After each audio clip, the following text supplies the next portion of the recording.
Dalam Injil Matius pasal 11 ayat 6 Tuhan berkata, "Dan berbahagialah orang yang tidak menjadi kecewa dan menolak Aku." Menjadi kecewa berarti kita tidak senang dengan apa yang telah Tuhan lakukan.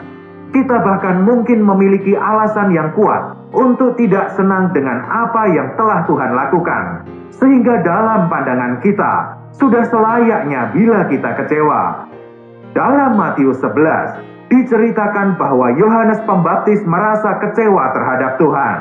Yohanes Pembaptis bukan kecewa terhadap orang Farisi atau pemungut cukai, melainkan dia kecewa terhadap Tuhan. Dari sudut pandang Yohanes Pembaptis, ada alasan baginya untuk kecewa. Mengapa Yohanes Pembaptis merasa kecewa? Yohanes Pembaptis mengharapkan pemulihan Israel sebagai sebuah bangsa, dan dia berharap Tuhan akan membawa kebangunan rohani. Nabi Elia telah naik ke Gunung Karmel dan melakukan pekerjaan hebat. Bangsa Israel dipulihkan, dan pelayanan Nabi Elia terbukti benar. Tetapi Yohanes Pembaptis yang disebut Elia yang kedua, dia dimasukkan ke dalam penjara dan tidak lama lagi akan dibunuh. Di dalam kekecewaannya, dia menyuruh murid-muridnya bertanya kepada Tuhan, "Engkaukah yang akan datang itu? Atau haruskah kami menantikan orang lain?"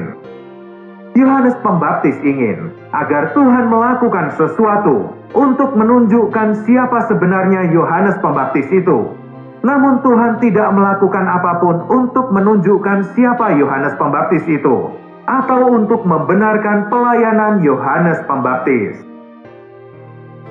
Tidak kecewa dan menolak Tuhan berarti tidak tersinggung oleh apa yang Tuhan lakukan.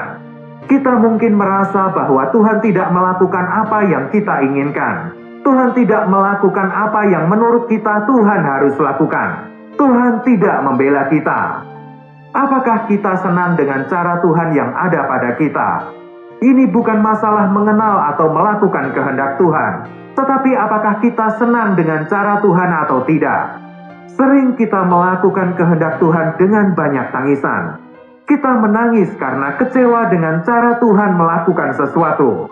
Kita kecewa dengan cara Tuhan, metode yang digunakan Tuhan, dan lain sebagainya. Dan seolah-olah kita punya alasan untuk kecewa terhadap Tuhan. Hal ini tidak ada hubungannya dengan Tuhan menanggulangi daging dan hayat jiwa kita. Penanggulangan itu ada di tingkat yang jauh lebih rendah. Hal ini terjadi pada seseorang yang hatinya mutlak untuk Tuhan. Kita telah berusaha untuk mencari kehendak-Nya dan tidak menginginkan apapun untuk diri kita sendiri. Kita mendambakan kemuliaan-Nya. Namun dalam banyak cara yang digunakan Tuhan, kita menjadi kecewa. Kita menjumpai kesulitan besar dan tidak ada jalan keluar. Kita menderita sakit dan mengharapkan kesembuhan dari Tuhan, tetapi kita tidak disembuhkan. Kita lemah, tetapi tidak ada kekuatan yang datang. Kita kekurangan uang, tetapi tidak ada uang yang datang. Sepertinya Tuhan tidak memenuhi apa yang kita harapkan. Ketika hal itu terjadi lagi dan lagi, kita merasa kecewa terhadap Tuhan. Banyak orang yang belum memenuhi syarat untuk merasa kecewa terhadap Tuhan, karena mereka jatuh oleh daging dan dunia. Saat Tuhan seolah-olah mengecewakan mereka, sebenarnya merekalah yang salah. Tidak menjadi kecewa terhadap Tuhan adalah suatu pelajaran yang tertinggi.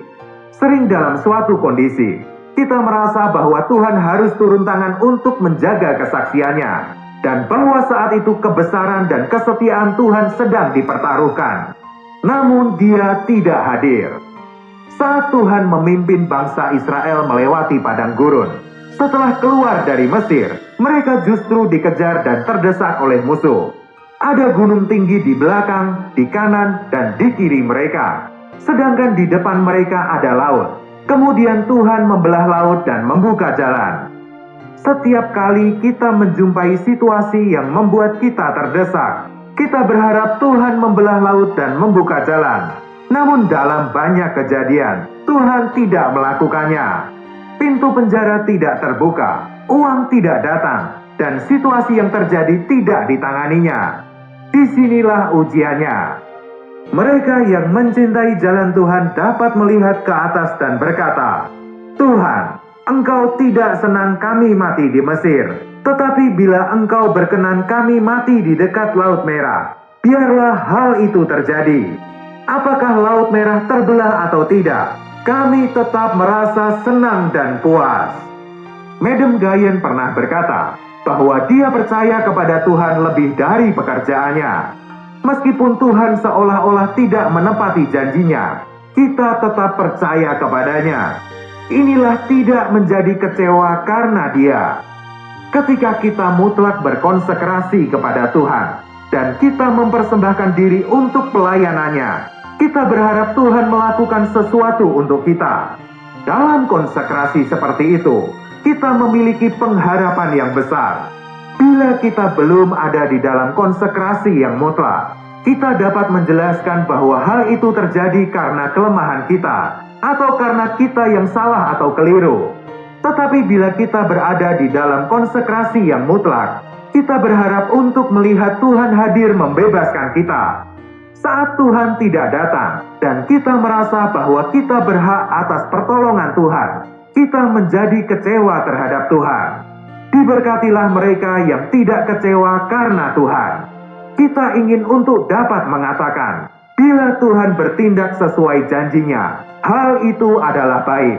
Tetapi bila Tuhan tidak bertindak, hal itu juga baik. Suatu hari semuanya akan dijelaskan, dan kita akan melihat bahwa Tuhan itu benar. Jalannya lebih tinggi daripada jalan kita. Ada banyak hal yang tidak dapat kita lihat dan pahami sekarang.